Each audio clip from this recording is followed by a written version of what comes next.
avec l'amour des parents, il me semble qu'on peut effectivement rectifier le tir. Et c'est ça qui est important dans la parentalité qu'il faut savoir. L'autre chose que j'ai l'habitude d'enseigner et de coacher, c'est tout simplement ces parents qui disent « je ne sais pas lire et écrire, je ne peux pas aider mon enfant ». C'est faux. C'est absolument faux.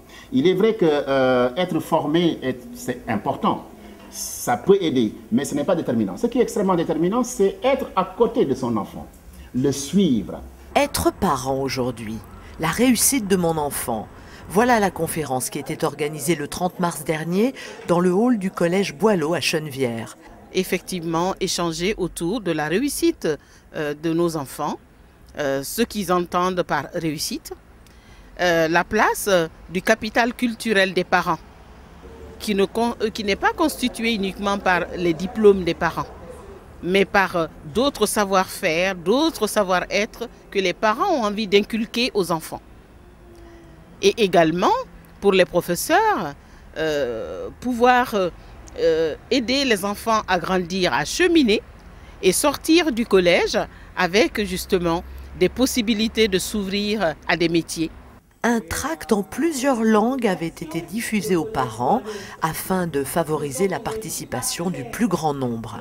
Pourquoi est-ce qu'on coach les parents? Pourquoi on leur donne des informations? C'est pour que les parents puissent être tout simplement le plus responsable possible. Ça veut dire quoi? Quand on engendre, c'est-à-dire que quand on met au monde des enfants, il faut pouvoir les accompagner. Pour les accompagner, il faut savoir. Ces parents, en général, on va prendre le cas de ces parents qui viennent d'ailleurs, des immigrés. Ils n'ont pas le même système éducatif. Comment voulez-vous qu'ils comprennent, qu'ils accompagnent leurs enfants? Donc notre travail à nous, à Wakeita, pour le Conseil général et moi-même en tant que philosophe et formateur, c'est de prendre en main ces gens, de leur donner les outils de compréhension de la nouvelle civilisation qui les reçoit.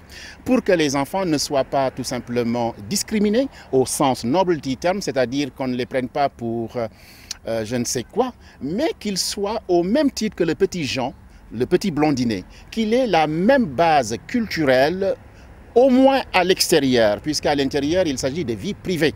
La vie privée ne regarde personne, mais pour que le petit Ismaël puisse rencontrer le petit Jean, il faut qu'ils aient une même connaissance commune des règles, des codes, etc. Ce rendez-vous au sein même du collège avait pour but de parler aux parents d'élèves de réussite éducative, d'interculturalité et de soutien à la parentalité grâce aux différents partenaires présents pour cette soirée. Alors donc on a été associé à une action autour de la parentalité et de l'interculturalité. Et donc les parents se posent beaucoup de questions, il y a beaucoup de changements dans la vie des adolescents.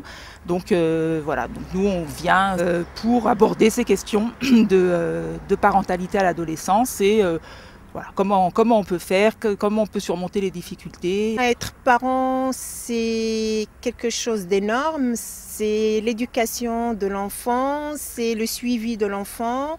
Et le fait d'être avec le collège, ça rapporte parce qu'on se met en contact avec, surtout avec les professeurs.